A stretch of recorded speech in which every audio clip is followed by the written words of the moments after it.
प्यारे सज्जनों, धान धान सतगुरु तेरे ही आसरा। आज हम इतिहास उठाकर जब देखते हैं तो लैला मजनू, सुहानी महिमाल, हीर रांझा, ढोला मरवन आदि अनेकों अनेकों सांसारिक आशिक के जोड़ों के नाम आते हैं। उन्हीं आशिक की मिसाल बने लैला मजनू की बात को आज हम लेते हैं। बात लैला मजनू की है।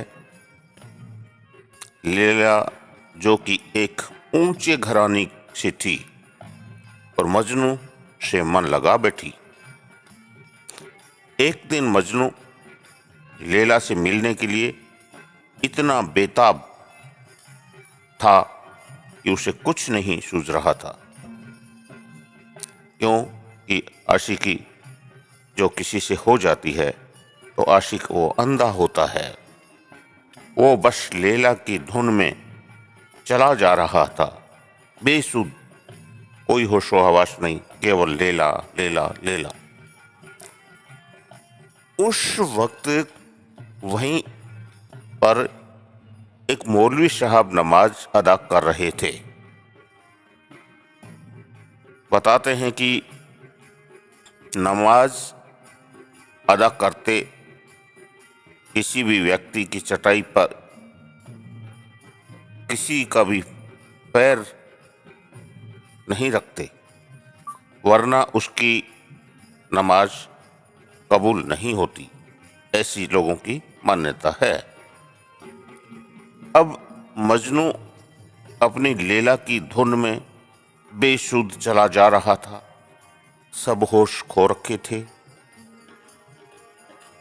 अब उस मजनू का गलती से उस मौलवी जी की चटाई पर पैर पड़ गया।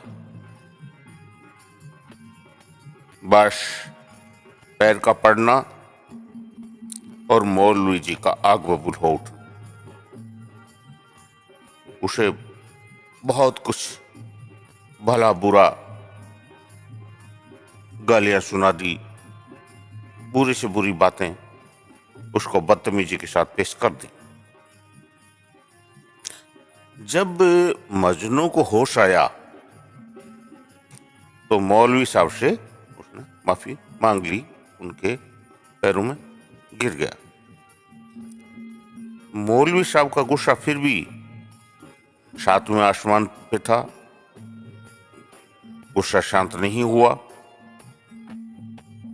तब मजनू ने मौलवी से एक बहुत गहरा सवाल पूछा।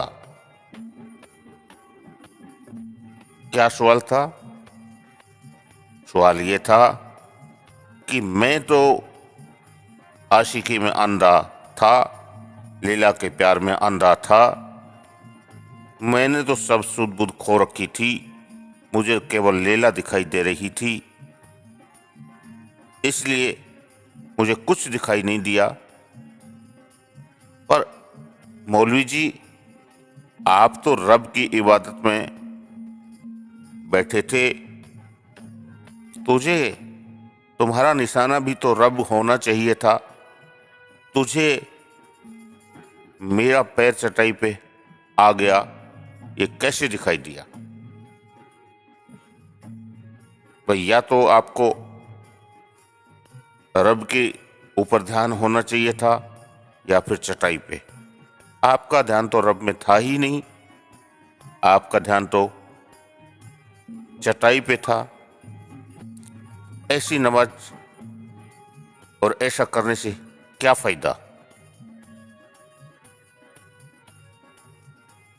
जैसे देखिए, मेरी आशिकी लैला के प्रति थी तो मैं सब कुछ शुद्ध बुद्ध खो के केवल लैला लैला लैला मैं पूरी तरह समाहित था।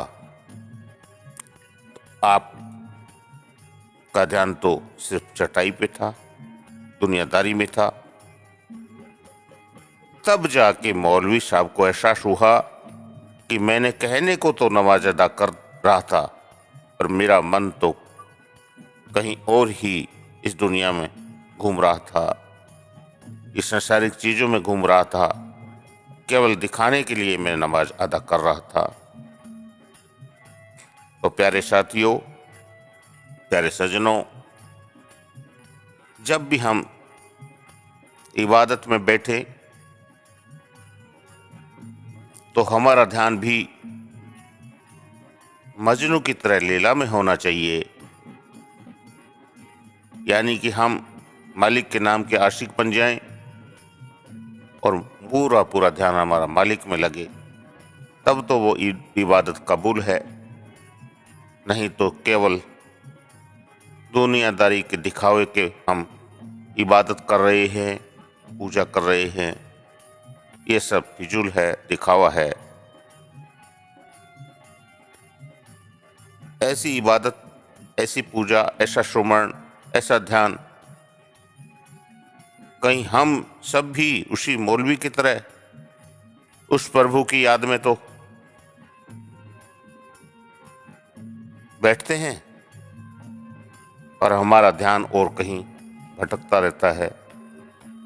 इसलिए जब भी हम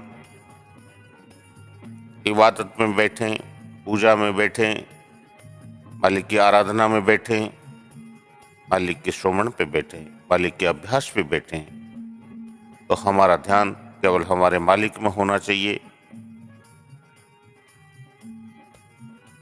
और संतों ने कहा भी है कि दुनियादारी के 9 दरवाजे जो हैं, ये संसारिक इंद्रियां हैं, ये सब मर जानी चाहिए। ये पता नहीं होना चाहिए कि अब दुनिया में क्या हो रहा है। हमारा ध्यान उस असली ज्योत में रहना चाहिए। धन धन सत तेरा ही आसरा।